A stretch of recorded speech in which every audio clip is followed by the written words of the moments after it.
Kuna wengine ODM hapa ati wanasema hawa ati ndio wako na spirit ya baba. Spirit ya baba haiwezi kukaa pale moja na Gachagua. Mimi najua spirit ya baba inaweza. Halo. Wale ambao wanashindana na wao kazi yao wanasema sijui Ruto. Hawana agenda yoyote. Mimi nawauliza, sio watu mmesikia wanatangatanga? Ati mpango yao, ati ile kazi kubwa wamefanya. Ati ni kunitafutia jina ati Kasongo. Ati ndio kazi kubwa wamefanya. Hao watu ni mafala sana bana.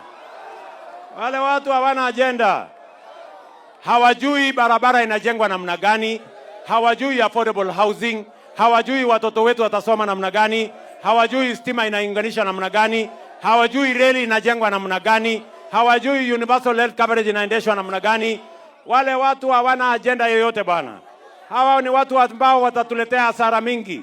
Those people are an existential threat to the Republic of Kenya. They will be a major accident in the Republic of Kenya with those characters.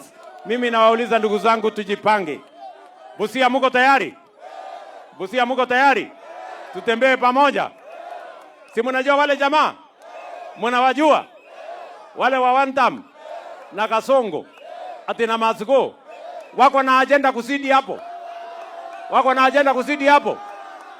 Mpango hawana. Sera hawana. Agenda hawana. Ala, kumbe mnawajua? Mnawajua?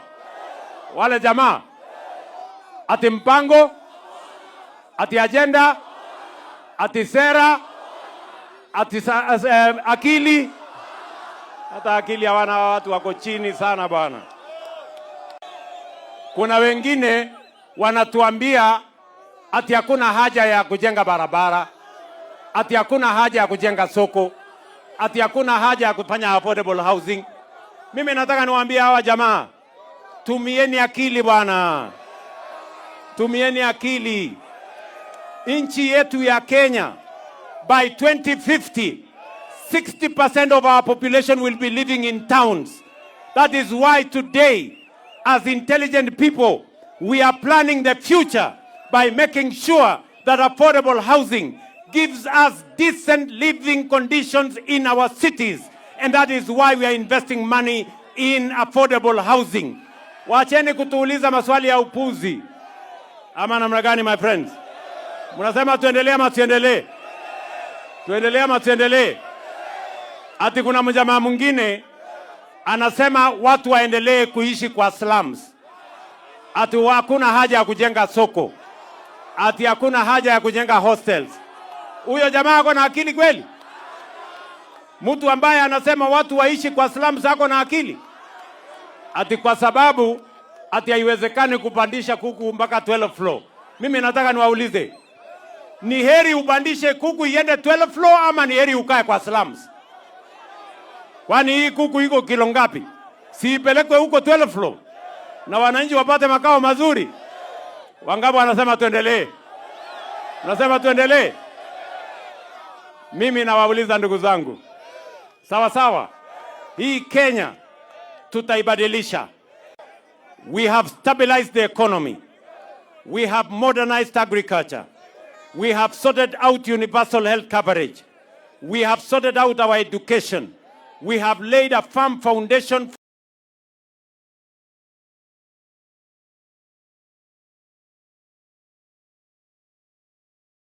Mpenzi mtazamaji, mwanzoni Junet amesema kwamba spirit ya Raila Amolo Odinga haiwezi kukaa room moja na Rigathi Gachagua.